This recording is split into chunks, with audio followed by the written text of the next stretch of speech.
আজকে আমরা এই ভিডিওর মাধ্যমে আলোচনা করব আপনারা যারা নতুনভাবে লক্ষ্মীর ভান্ডারের ফর্ম জমা করছেন তারা কিভাবে স্ট্যাটাস চেক করবেন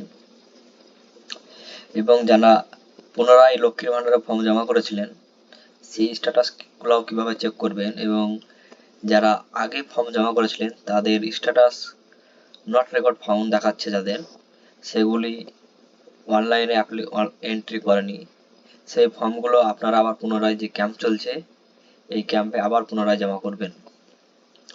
আজকে আমরা দেখে নেব কিভাবে নতুন বা আপনার পুরাতন লক্ষ্মীর ভান্ডার যেগুলো আছে সেগুলির স্ট্যাটাস কিভাবে দেখবেন আপনি এবং আপনার যদি লক্ষ্মীর ভান্ডারের কোনো ব্যাংক অ্যাকাউন্টে বা কিছু সমস্যা থাকে সেই সমস্যাটাও সমাধান এই স্ট্যাটাসের মাধ্যমে হয়ে যাবে। তাই আজকে আমরা প্রথমে গুগলে আসবো, আসার পর সার্চ করব লক্ষ্মীর ভান্ডার স্ট্যাটাস চেক। ক্লিক করার পর এরকম পেজ আপনার সামনে ওপেন হবে এবং এই দিকে আপনি অপশন দেখতে পাচ্ছেন অ্যাপ্লিকেশন আইডি, মোবাইল নম্বর, আধার নম্বর এবং স্বাস্থ্যসাথী কার্ড নম্বর। এগুলোর মধ্যে আপনি একটা সিলেক্ট করবেন। করার পর এই পাশে এই ঘরে সেটাকে বসিয়ে দেবেন।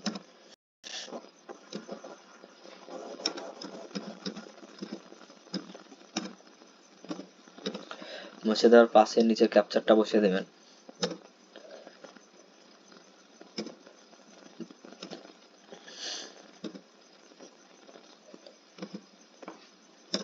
দেওয়ার পরে এই যে সার্চ অপশন দেখতে পাচ্ছেন এই সার্চ অপশনে ক্লিক করবেন। করলে এরকম ভাবে আপনার সামনে পেজ ওপেন হয়ে যাবে এবং এটা অনেকদিন আগে অ্যাপ্রুভ হয়েছে এবং এই পেমেন্ট স্ট্যাটাস যদি আপনি দেখতে চান তাহলে আপনি এই অপশনে ক্লিক করবেন এবং এখান থেকে আপনার পেমেন্টের যে শো হয়ে যাবে সাল, সেটা আপনি এখান থেকে দেখতে পাবেন। এখানে সব প্রত্যেকটা মাসের এখানে দেখাচ্ছে জানুয়ারি পেমেন্ট সাকসেস, ফেব্রুয়ারি পেমেন্ট সাকসেস। যাদের হয়ে গিয়েছে তাদের এইভাবে দেখাবে এবং যাদের এই আধার কার্ড বা মোবাইল নাম্বার মারার পরে সার্চ অপশনে ক্লিক করবেন এবং এই যে অপশনে নো ডেটা ফাউন্ড দেখাবে, তেনারা আবার লক্ষ্মীর ভান্ডারের ফর্ম পুনরায় নতুনভাবে আপনাদের যে ক্যাম্প হচ্ছে সেই ক্যাম্পে আপনি অবশ্যই জমা করবেন এবং জমা করার পর সেটা এক আধ সপ্তাহ বা 15 দিন পর আপনি এই অনলাইনে এসে আপনার স্ট্যাটাসটা আবার পুনরায় চেক করবেন।